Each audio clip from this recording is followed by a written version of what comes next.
Loud, stupid, and unnecessary. Written and directed by Jonathan Paula in his directorial debut, this action film was released in November of 2002, where it failed to earn back its small $25 million budget.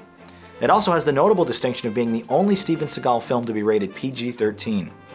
When a Russian car thief goes undercover in the high-tech, newly reopened Alcatraz prison, he stumbles onto a terrorist plot involving a death row inmate and $200 million in hidden gold. It's confusing enough to summarize and even worse to sit through, because quite frankly the plot doesn't make any damn sense. In what would be his final theatrical release before descending into the realm of direct-to-video trash, Seagal is predictably just as unconvincing and weird as ever. He's also heavier and slower too. The fistfights and martial arts maneuvers look particularly clumsy, especially since body doubles are used rather liberally. It's only through an unlikely stroke of luck that his character is even afforded the opportunity to save the day, something his FBI handler on the mainland immediately takes advantage of, which of course completely jeopardizes the undercover mission he's actually there for.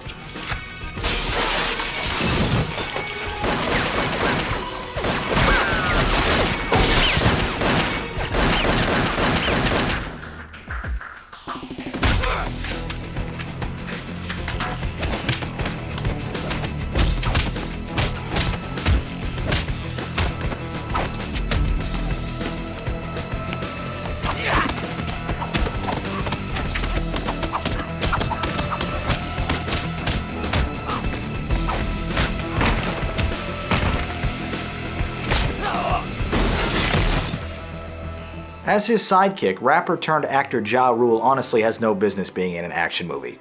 But he'd actually be halfway decent if he wasn't curling his lip all the time. Remarking on Seagal's behavior, he asks, "You know you're crazy, don't you?" To which Steven replies, "Cuckoo crazy," like that's a perfectly normal thing for an adult criminal to say.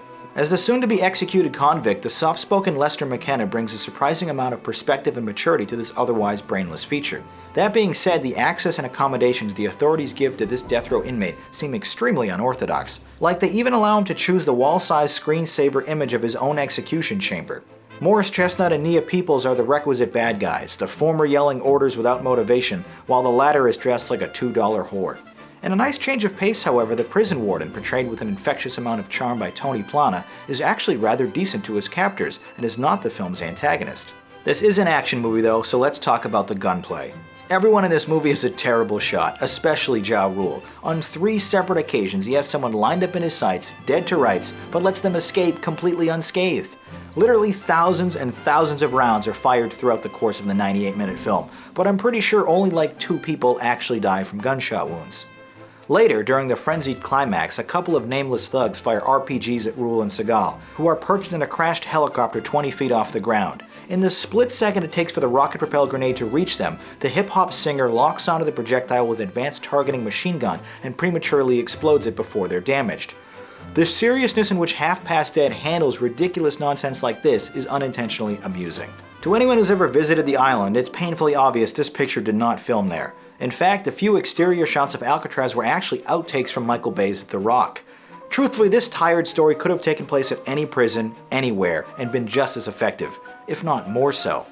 Failure to take advantage of such an iconic location is this film's second biggest mistake.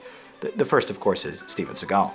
Speaking of borrowed photography, the film also cheats an entire sequence of high-altitude skydivers, which is taken straight from 1990s Navy SEALs. In lower-budget dramas, the occasional reuse of expensive exteriors is understandable, but for an action movie to literally outsource one of its own action scenes, that's just lazy. The film's first few minutes are obscured by giant floating letters from the film's title. I'm not certain what the desired effect was here, but it's just a huge distraction. Combined with the low-rent soundtrack and lots of unnecessary slow motion, Half Past Dead looks and feels like an expensive rap video from the late 90s, and that's not a compliment. Including one truly bizarre edit at the 52-minute mark when Paul swish pans into a wall to mask a perspective shift that immediately breaks the 180 line. Being an unmotivated cut notwithstanding, it's a seriously disorienting transition. The movie has way too many problems to even be considered average, but within Steven Seagal's catalog of bargain video junk, you could do much worse. A messy and stupid experience, Half Past Dead has enough fun moments to be considered a guilty pleasure. I thought it was meh. That does it for this quick excerpt, but if you'd like to watch full episodes of Movie Night and submit your own reviews to be included on the show, please visit the Jogwheel YouTube channel. My name is Jonathan Paula, thank you for watching, and have a good movie night.